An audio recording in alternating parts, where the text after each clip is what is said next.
असतो।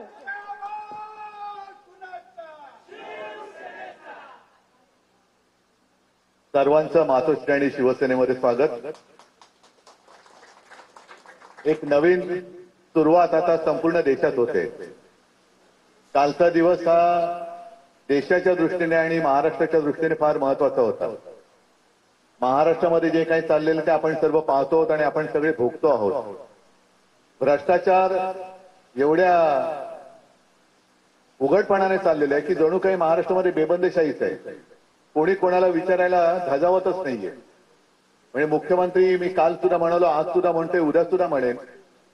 याचं कारण जोपर्यंत या भ्रष्टाचारांवरती कारवाई होत नाही तोपर्यंत मुख्यमंत्री असलेत काय आणि नसलेत काय काहीच कोणाला फरक पडत नाही।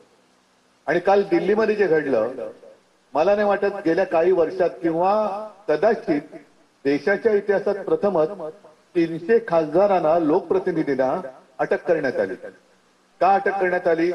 तर जी मतांची चोरी करून जे सत्तेत बसलेत ती चोरी आपण पकडली, चोरी उघड केली आणि त्याच्याबद्दल जाब विचारायला जात होते, त्याने जाऊ दिलं नाही। मग हे कोणाचं सरकार आहे?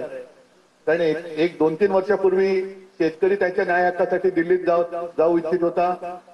त्याच्या मार्गामध्ये सगळे खेळे पसरले गेले, मोठ्या बॅरिकेड्स टाकल्या गेल्या।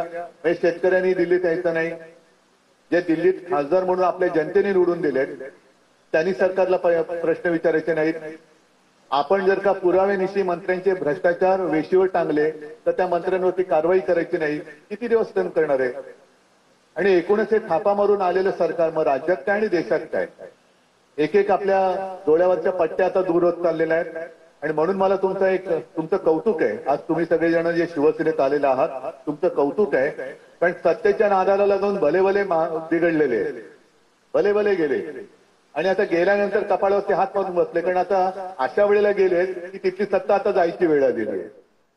सगळ्यांचे दिवस काही सर्वदा असे सगळ्यांना फसवू शकतात असे नसतात। यांची आता नाटकं जनता ओळखायला लागलेत आणि त्यांची म्हणजे भाजपची सत्ता जाण्याच्या दिवसात जे तिकडे गेलेत ते आता कपाळावर हात मारून बसलेत।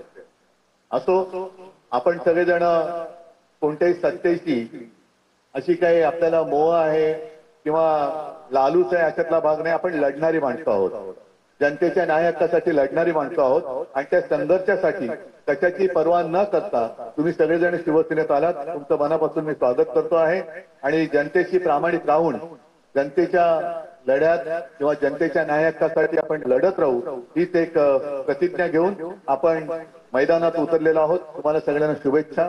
जय हिंद, जय महाराष्ट्र।